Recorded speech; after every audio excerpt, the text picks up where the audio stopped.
Hey, your watch, it's ugly. It's stupid. Why did you buy that?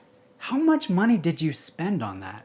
We're talking about watches today, an aspect of collecting where you fall in love with the watch and you love it and you think it looks gorgeous and you're excited to share it with those around you, whether they're friends or family members, other watch fans, and the reception is not ideal. It's, hey, that watch is ugly. That watch is stupid. I don't like that watch. I can't believe you spent that much money on that watch. I think it's a situation that a lot of us will run into at some point as a watch fan, and it's kind of fun to talk about. Now, I will use myself as an example because I can laugh at myself. I've made a lot of dumb choices as a watch fan, and to start off, I will tell you, before I had my watch enlightenment, before I came out of my dark ages as a fan of watches, I loved really ugly, overpriced watches, fashion watches. I had Invictas that were like 50 millimeters, maybe even 55, that had these huge crowns that dug into my wrist. It looked like I was wearing a clown watch, and I thought it was so cool. I loved the little chain that attached from the crown protector to the case, and sorry guys, interrupting the video real quick. I know you won't mind because I am ridiculously attractive, very handsome, very well spoken, and you won't mind this shameless plug. I've started my own Patreon group where I post my best watch content, the content I am most proud of, and it's all exclusive. You won't find it here on YouTube. My most in-depth, detailed reviews, comparisons. We talk watches. I give you brutally honest opinions. We go behind the scenes.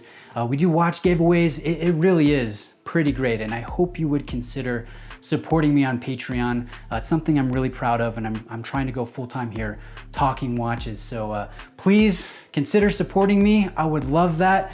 And again, I know I'm very attractive. You definitely don't mind the shameless plug, but that being said, let's get back to the video. I can look back now and laugh, but you know, at the time I thought it was awesome. I've loved Michael Kors and Diesel watches. Maybe some of you really like these brands right now, and I'm coming across as a total tool and watch snob, and I'm sorry if I hurt your feelings, but I've been where you're at one point, and I hope you stick with me throughout the video here, because maybe you'll be exposed to some watches that you'll learn about, that one day you'll be grateful that you learned about. But anyways, I liked fashion watches, and they get a lot of hate by us watch enthusiasts. Now I've become an enlightened watch enthusiast, right? I've been in the hobby for years. I've been presenting watches on YouTube for a long time. I've had a lot of experiences. I've worn a lot of watches, and still, to this day, I like watches that a lot of people think are dang dog ugly watches, stupid watches, overpriced watches, right? It still happens to me. I love the Rolex Air King, the 116900, and admittedly, this is a divisive watch, right? It kind of appears like Rolex took some extra parts, some spare parts. They took the case from the Milgauss, they took the bracelet from the Milgauss, they finished it a little differently. They took the unused white gold Arabic markers from the old Explorer with the short hands. They put them on the dial. They took the green paint from the GMT Master 2 and they printed Rolex in green paint, right? And then they added fives everywhere around the dial. And to some people, this comes across as an ugly, lazy watch that, you know what, this doesn't belong in the Rolex sports catalog, right? But to me, I think it is so cool, such a value, unique, a future collectible, and I love wearing it. I love a lot of Breitlings that people think are shiny, overpriced, blingy. I enjoy Hublot.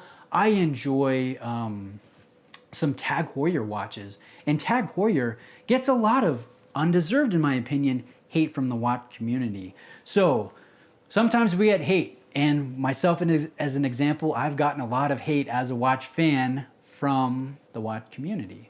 Now, I'd like to say that I only collect for myself, that I'm unswayed and unfazed by what other people think about my watch tastes, my watch preferences and purchases.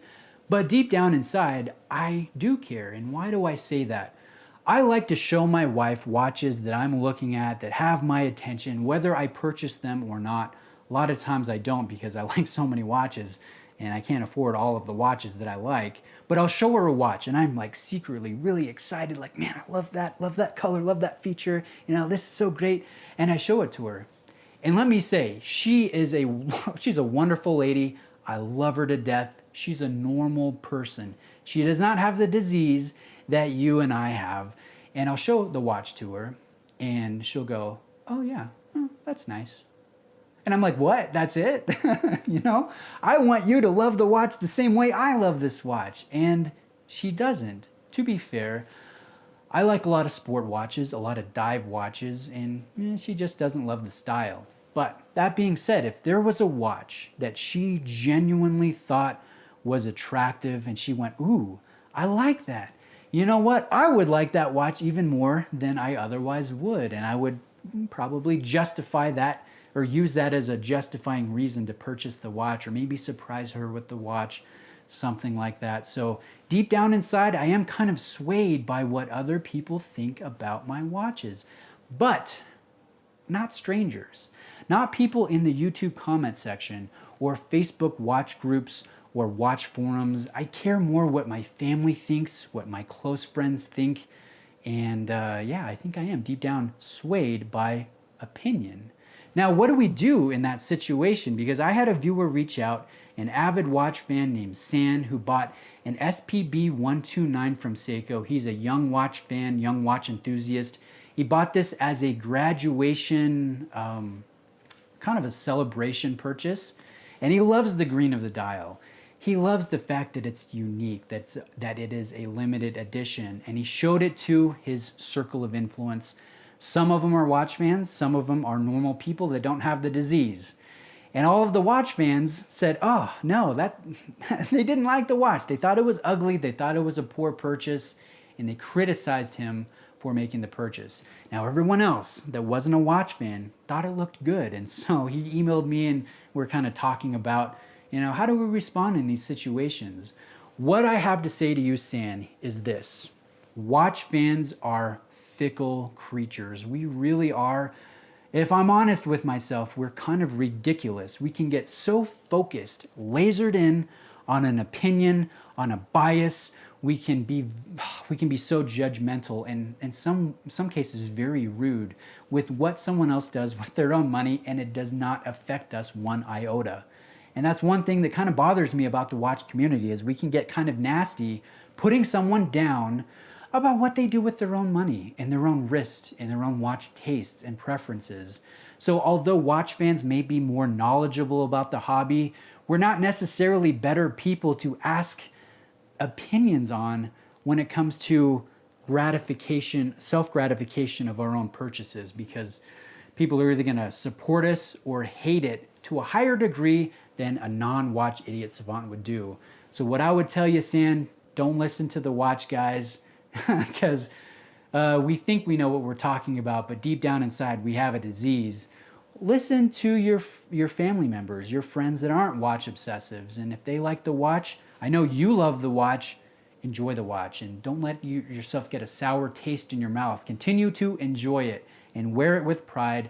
Look back at your education and, you know, remember the hard work that you put in every time you look at your wrist to gauge the time and look at the beauty of the dial. I will say, I will give you a compliment here on your watch purchase. I love how Seiko can work with dials. It doesn't matter if it's an entry level, you know, Seiko Sports, or a mid-level Prospex or Presage, or a Grand Seiko, or the Creedor level. Seiko really has some skill in working with form, working with color, light play, texture. It can come out with some pretty attractive and unique stuff. So I think you've got a real fun watch there. And I hope you enjoy the watch. I hope you continue in the hobby and add to your collection. And maybe in the future, if someone asks you for your opinion, you can give it in a very tactful and tasteful way. Because hey, there may be one day when a guy asks you, what do you think of my 55 millimeter Invicta or my gold plated Michael Kors that I spent $1,000 on? You might be in a better spot to help educate them and encourage them to grow in the hobby. Because, you know, if someone would have bashed me years ago, I might not be sitting here in front of the camera talking watches with you guys. So I think let's take a step back as watch fans, be a little kinder to each other, not be as judgmental or, you know, as focused in on on this hobby, because in the end, it's a luxury, it's not needed. It is basically more functional men's jewelry that has a purpose. It tells us the time, but at the end of the day, it's just something pretty that we can love and accessorize with on our wrists. So they don't mean a whole lot in the grand scheme of things. So that's what I have for you today. Santa, I hope you enjoyed the video. Guys, if you're new here, please subscribe, hit the bell, join me again as we talk watches. I'll review watches, compare watches. We'll talk about all aspects of collecting, buying and selling and trading. We really just kind of have fun here in the hobby and in a very casual, laid back environment, but a lot of nice knowledge here in the comments section. And I've got a lot of experience with watches. So that concludes the video. Thanks for sticking with me to the end, and I'll see you guys in the next one.